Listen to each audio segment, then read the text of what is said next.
can't see me, you Stevie. Wondering how I reach more evolutions than Eevee and make it look easy.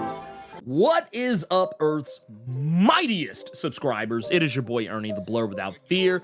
Welcome back to the channel. So before we get into today's video, make sure you hit that subscribe button and tap that notification bell so that way you don't miss out on any videos. Also, if you enjoy the video, by the time this is all said and done, make sure you hit that like button. It really helps the channel out. So today we're going to be talking about Sentinels #1, written by Alex Packnadel with art by Justin Mason, colors by Federico Blee, and letters by Travis Lanham. So I know what a lot of people are thinking. It's the criticism I've heard so many times, since this book was announced. Oh, why do I want to read a book about a bunch of mutant hunting, mutant killing cops? Well, I think that's actually what makes this book interesting. Not gonna lie, like, I know, it seems like, such an un-Blerd without fear thing to say. Why would Blerd care? And I gotta admit, for as much as I'm ACAB all day, every day, sometimes propaganda can be entertaining. I know. Shame on me. I'm gonna go stand in a corner, but I would be a liar if I told you that one of my favorite shows in the history of television was not The Shield. But the thing I loved about The Shield is because it wasn't really propaganda. It was showing cops at their absolute worst. It was showing cops being dirty, showing the crust of what cops can and will often be. And I gotta admit, it's hard to go back and watch that show nowadays, especially under the lens of 2024, but I feel like the show didn't really tell very many lies in regards to Vic Mackey. And that's kind of what I feel is going on here, except with a little bit of a twist, because see, the thing is, let's talk about the elephant in the room. Yes, these are mutant hunting, though not mutant killing, cyborg, humanoid cyborg machines. These are people, humans, who have been cybernetically augmented to become, smaller, more, easy to get through doors Sentinels. But the funny thing about the whole scenario is that they're not led by a human. Technically they are, in terms of the fact that Dr. Ellis from the Uncanny X-Men series does feature in this issue on some small level. She's really not truly the one calling the shots. The shots are actually being called by one Larry Trask. But you probably are thinking, wait a minute, Trask, that name sounds familiar. Yes, it sounds familiar because his father is none other than Bolivar Trask, the very man responsible for the creation of the Sentinels in the first place. And Larry, being his son, back in the day, you can actually go all the way back to the early days, 60s era X-Men series in his first appearance in X-Men number 57. It was there where it was revealed that Larry Trask was a anti-mutant true believer. He stood right by his father in terms of hating mutants and wanting Sentinels to wipe them out. But we would later learn, I think in what was effectively either the 58th or 59th issue of that original X-Men series, that Larry was a mutant when the Sentinels turned on him and tried to take him out. Larry's power is that he is a precog. He is a precognitive mutant, and it's kind of funny how, and the timeline on this, it's gonna be interesting to learn when and how this all played out, considering the fact that during the Krakoan era, precognitive mutants were not allowed on the island. So this had to be, like, his resurrection had to be after the Inferno event, once all that was done away with and Moira McTaggart was ousted from Krakoa. It had to be around then, because I doubt he would have had Larry resurrected during the time when Moira was still there, because that was a huge part of it. It was a reason why it was such a big deal when characters like Destiny and Blindfold were brought back. It was because they weren't supposed to be there in the first place, because any precog would have seen how Krakoa was going to fall and what Moira was ultimately going to do. But anyway, back to Larry. Larry is a precog in all that entails. He can see visions of the future. The only problem is he can't control it, and that's a big deal because he gets hundreds upon thousands of visions all at once, all the time. As a matter of fact, he has to wear a special amulet in order to keep the visions from carrying on the way that they do. It's the only time he actually gets to have any peace whatsoever from his visions. And what's kind of interesting here is that we know Larry has the capacity to be a more heroic character because during the Avengers in 1969's Avengers number 103 and 104, he actually helped the Avengers take down the Sentinels. And at the time, it seemed like this was going to be we're taking down the Sentinels once and for all. But, as we know, you fast forward, so many odd years. And of course, obviously, the Sentinels are still here. Duh.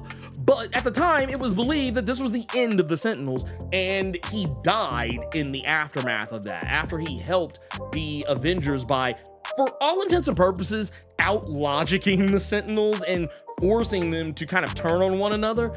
It ended up becoming the case that one of the falling Sentinels, it fell on top of him and killed him. And he's been dead ever since. And it just so happens when resurrection became a thing on Krakoa, that was when he was brought back.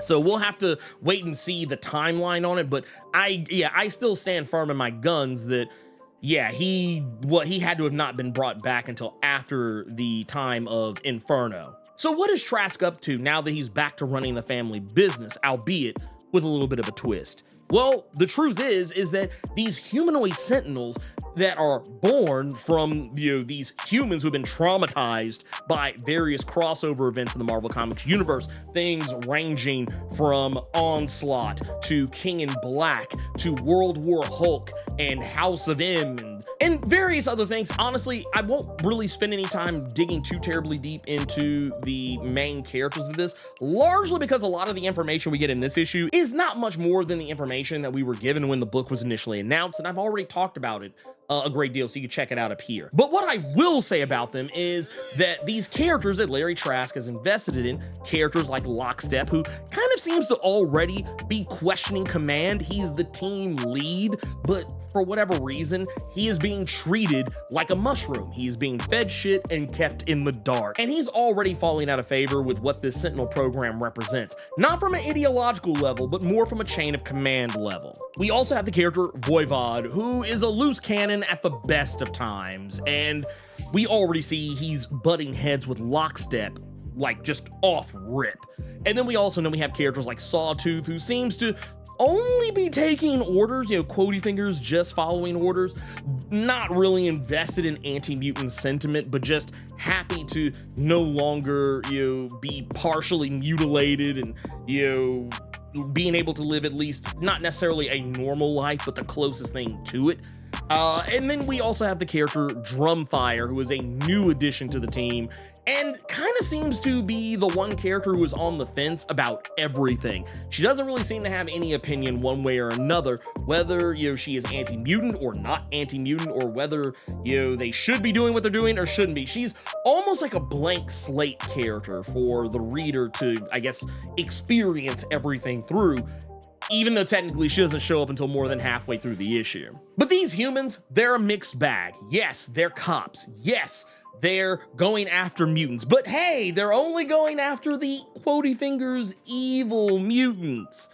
I say that with all the sarcasm in the world in case someone, for whatever reason, doesn't get it. What all that is innate of saying is that, yes, these characters are going after mutants. They're going after Omega Red. We see at a later point that they have captured Blob. And, it's funny because Larry's whole MO is that when he was resurrected on Krakoa, he didn't have his amulet. So he started getting a flood of visions, and he saw how Krakoa was going to end. And apparently he saw a lot of other things that were going to happen even after that. And now that he is in charge of the Sentinel program at Grey Malkin Prison, he is using this opportunity to go after those threats. And the two ones we get to see are Omega Red and Sebastian Shaw.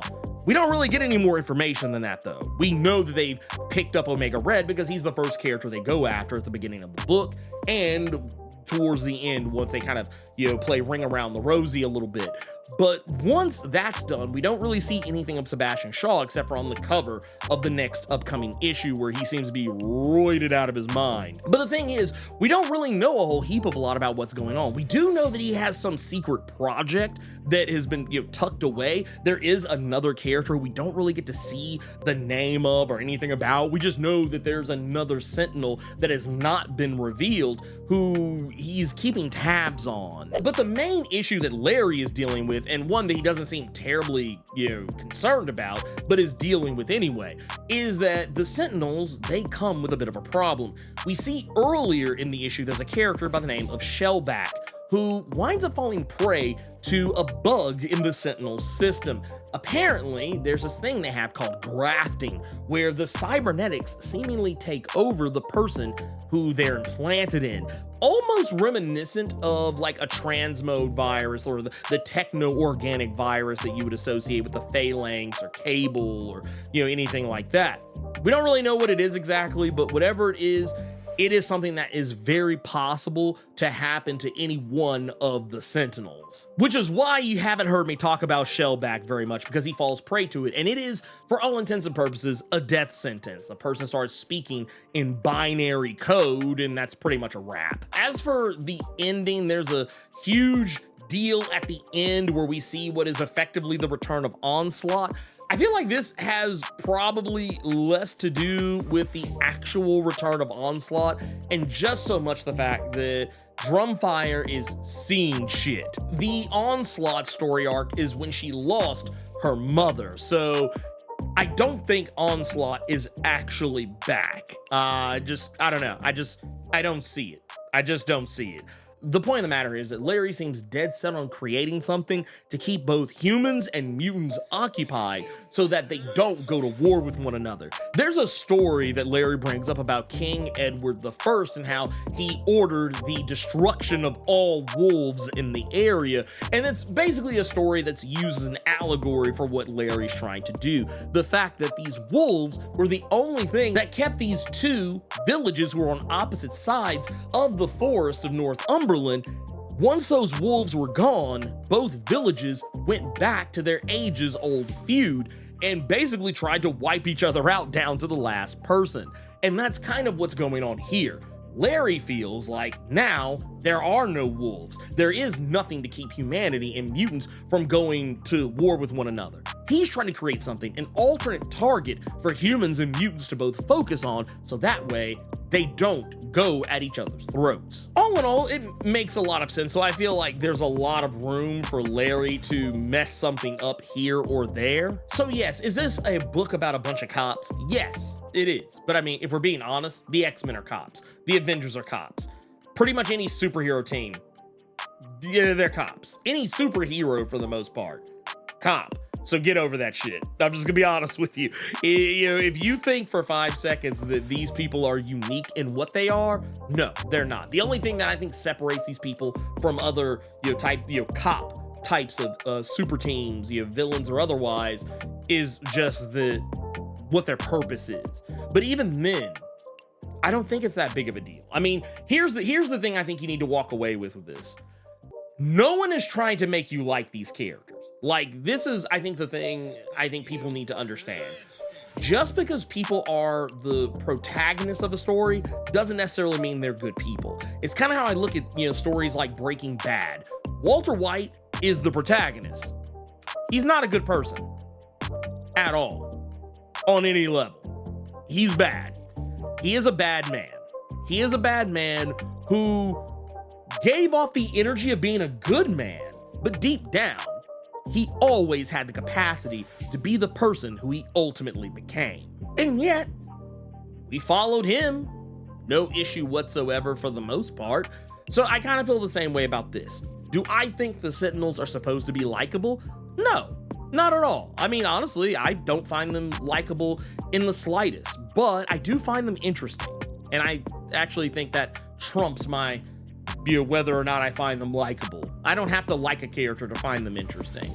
But that said, yeah, no one is trying to make you like these characters. They're not made to be sympathetic on any level. Even when I feel like Alex is trying to tell you little tidbits about who they are, where they came from, why they are the way they are, even then, he's not trying to make you like them. He's just trying to get you to understand why they do what they do. And when you get that impression, you're like, oh, okay, yeah, kind of makes sense. It just, at this point, these people, they're literally, and I mean this, in every sense of the word, they're on their last legs. And if this is the only way they can have a normal life, this is what they're going to take. And I would challenge anyone to say they would do otherwise. But yeah, once again, I think a lot of people overreacted about this book. I think a lot of people, like, not so much in terms of whether I was going to be good or bad, but just the fact that overreacting and what its meaning is.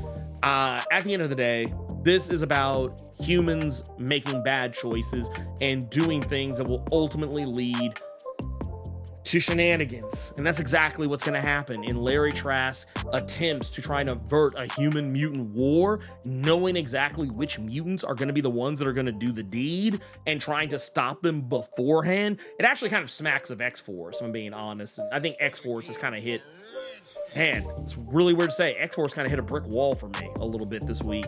But I'm still going to ride with it. We're, like I said, just as one of those that I feel like, this book is kind of doing, like, it's doing the, hey, we have to do X, Y.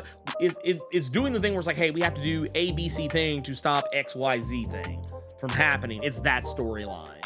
But yeah, I think this one actually handles it. Once again, we're only in issue 1. It's very easy to say something's doing something better when you've had more time to look at one thing versus another thing. But yeah, I think this issue, just this first issue, it's kind of a statement of intent of what they plan to do. And if what they plan to do is present a Sentinels comic by way of the Shield, or I won't even say so much the Shield, but just in terms of like, in terms of storyline, but just in terms of the types of characters that you're going to be looking at. Yeah, I think that's a pretty accurate statement.